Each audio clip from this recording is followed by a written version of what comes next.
नमस्कार दोस्तों। आज हम प्रेमचंद और उसकी काफ़ी प्रसिद्ध उपन्यास गोदाम से संबंधित कुछ महत्वपूर्ण प्रश्नों को देखेंगे। चलिए शुरुआत करते हैं और देखते हैं पहला प्रश्न। जो दुष्ट किसी महरिया की ओर ताके उसे गोली मार देना चाहिए। जो दुष्ट किसी महरिया की ओर ताके उसे गोली मार देना चाहिए। किसका कथन है? तो भोला का कथन हो जाएगा। गोदान उपन्यास में यह कथन भोला का है। जो किसान है वह सबका नरम चारा है। किसका कथन है? जो किसान है वह सबका नरम चारा है। रामसेवक का कथन है, रामसेवक का। भिक्षुक को एक ही द्वार पे भरपेट मिल जाए तो क्यों द्वार द्वार घूमे। भिक्षुक को एक ही द्वार पर भरपेट मिल जाए तो क्यों द्वार द्वार घूमे। कथन है गोबर का झुनिया से। गोबर का कथन है झुनिया से। प्रेमचंद शताब्दियों से पददलित, अपमानित और निष्पेक्षित कृषकों की आवाज़ थे। किस आलोचक का लिखा है? यानी यह जो कथन है वह किस आलोचक का है? तो हजारी प्रसाद द्विवेदी जी का है। हजारी प्रसाद द्विवेदी जी का है। प्रेमचंद शताब्दियों से पददलित, अपमानित और निष्पेक्षित कृषकों की आवाज़ थे। नेक्स्ट है मॉरिशस का प्रेमचंद किसे कहा जाता है? मॉरिशस का प्रेमचंद किसे कहा गया है? अभिमन्यु अनंत को। अभिमन्यु अनंत को मॉरिशस का प्रेमचंद कहा गया है। मिस्टर खन्ना का पूरा नाम क्या था? मिस्टर खन्ना का पूरा नाम चंद्रप्रकाश खन्ना था। चंद्रप्रकाश खन्ना। होरी के जीवन के अंतिम क्षणों में उसके समीप कौन नहीं था?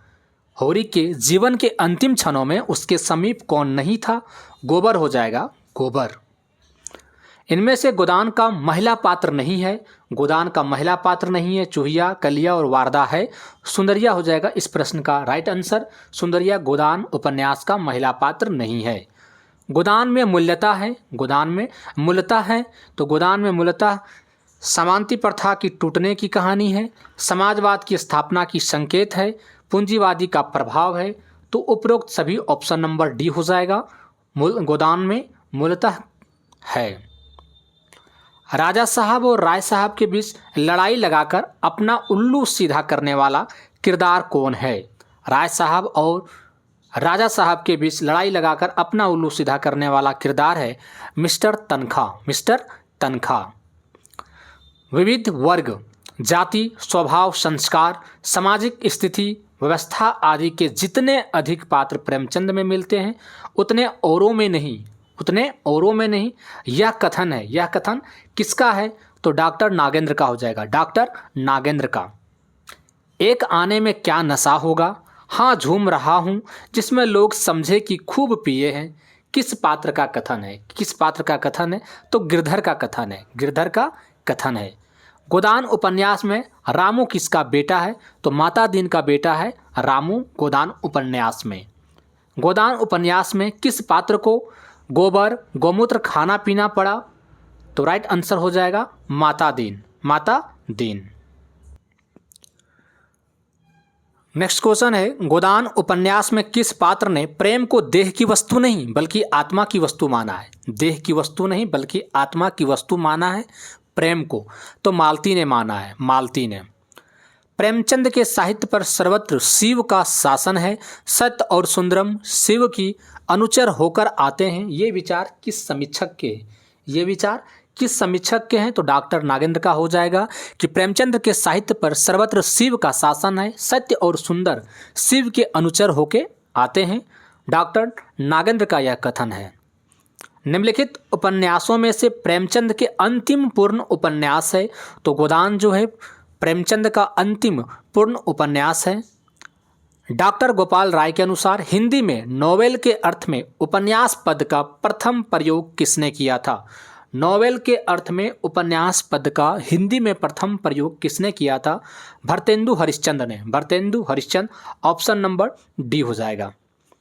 प्रेमचंद के अधूरे उपन्यास मंगलसूत्र को उसके पुत्र अमृत राय ने कब पूरा किया? जो मंगलसूत्र है प्रेमचंद का अधूरा उपन्यास, उस उपन्यास को पूरा करने का श्रेय अमृत राय को जाता है। बट उसने मंगलसूत्र को पूरा कब किया? तो 1948 यानी 1948 ईस्वी को पूरा किया। प्रतिज्ञा उपन्यास के लेखक हैं प्रेमचंद हो जाएगा। प्रतिज्ञा उपन्यास के लेखक प्रेमचंद। प्रेमचंद का कौन सा उपन्यास गांधीवाद से प्रभावित है? प्रेमचंद का कौन सा उपन्यास गांधीवाद से प्रभावित है? तो रंगभूमि हो जाएगा, रंगभूमि। उपन्यास के तत्वों में कौन सा नहीं है? कथा वस्तु उपन्यास का तत्व है, चरित्र चित्रण भी है, संवाद भी है, तो इनमें से कोई नहीं। ऑप्शन नंबर डी हो जाएगा, इनमें से कोई नहीं, यानी जो तीनों ऑप्शन है वो सारे के सारे उपन्यास के तत्वों में शामिल है। चौगाने हस्ती नामक उर्दू उपन्यास प्रेमचंद ने हिंदी में किस नाम से लिखा है? चौगाने हस्ती नामक उर्दू उपन्यास को प्रेमचंद ने हिंदी में किस नाम से लिखा है? तो रंगभूमि के नाम से लिखा है, रंगभूमि के नाम से। कितने ही सिद्धांत जो एक जमाने में सत्य समझे जाते थे आज असत्य सिद्ध हो गए हैं। बहुत सारे ऐसे सिद्धांत हैं जो एक जमाने में सत्य समझे जाते थे आज असत्य सिद्ध हो गए हैं, पर कथाएं आज भी उतनी ही सत्य है क्योंकि उनका संबंध मनोभावों से है। किसका कथन है? किसका कथन है? तो प्रेमचंद का कथन है, प्रेमचंद का कथन है।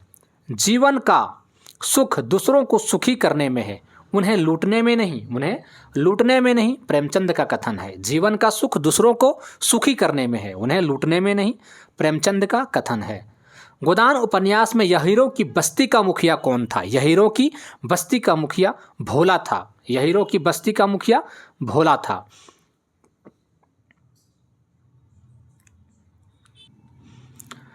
गोदान उपन्यास में राय साहब द्वारा आयोजित नाटक में माली की भूमिका किसने निभाई थी? तो होरी ने माली की भूमिका निभाई थी। गोदान उपन्यास में राय साहब के द्वारा जो नाटक आयोजित की गई थी उस नाटक में माली की भूमिका निभाने वाला होरी था। राय साहब ने परंपरा से चले आ रहे धनुष यज्ञ को किसका रूप दे दिया था? तो नाटक का रूप दे दिया था धनुष यज्ञ को।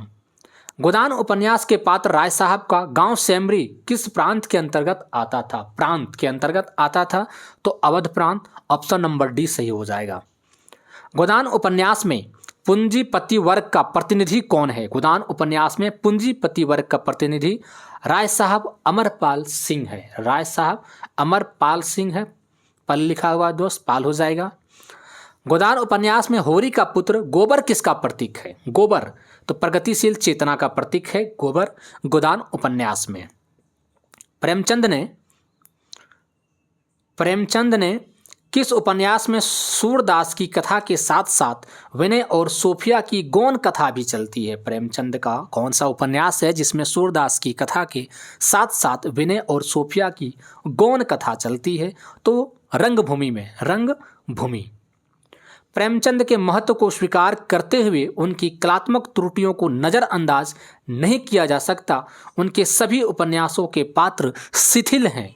यह कथन किसका है? इनके जितने भी उपन्यास हैं उनके पात्र शिथिल हैं, अस्थिर हैं। कथन किसका है? तो डॉक्टर बच्चन सिंह का, डॉक्टर बच्चन सिंह का कथन है। बच्चन सिंह ने प्रेमचंद के किस उपन्यास को प्रथम राजनीतिक उपन्यास माना है? प्रथम राजनीतिक उपन्यास तो प्रेमाश्रय को राजनीतिक उपन्यास माना है डॉक्टर बच्चन ने। प्रेमचंद का कौन सा उपन्यास गांधी जी के प्रभाव में लिखा गया था? गांधी जी के प्रभाव में प्रेमाश्रय को लिखा गया था, प्रेमाश्रय को। जिसे हम डेमोक्रेसी कहते हैं वह व्यवहार में बड़े बड़े जमींदारों और व्यापारियों का राज है और कुछ नहीं, चुनाव में वही बाजी ले जाता है जिसके पास रुपये हैं। यह कथन गोदान उपन्यास में किसका है? तो मिर्जा खुर्शीद का कथन है गोदान उपन्यास में कि जिसे हम डेमोक्रेसी कहते हैं वह व्यवहार में बड़े बड़े जमींदारों और व्यापारियों का राज है और कुछ नहीं, चुनाव में वही बाजी ले जाता है जिसके पास रुपया है। तो कथन था मिर्जा खुर्शीद का है गोदान उपन्यास में। प्रेमचंद के किस उपन्यास को गोदान की पूर्व पाठिका कहा जाता है? गोदान की पूर्व पाठिका कहा गया है। प्रेमाश्रय को गोदान की पूर्व पाठिका कहा गया है। मानव चरित्र पर प्रकाश डालना और उसके रहस्य को खोलना ही उपन्यास का मूल तत्व है। मानव चरित्र पर प्रकाश डालना और उसके रहस्य को खोलना ही उपन्यास का मूल तत्व है। यह कथन किसका है? प्रेमचंद का कथन है, प्रेमचंद का कथन है।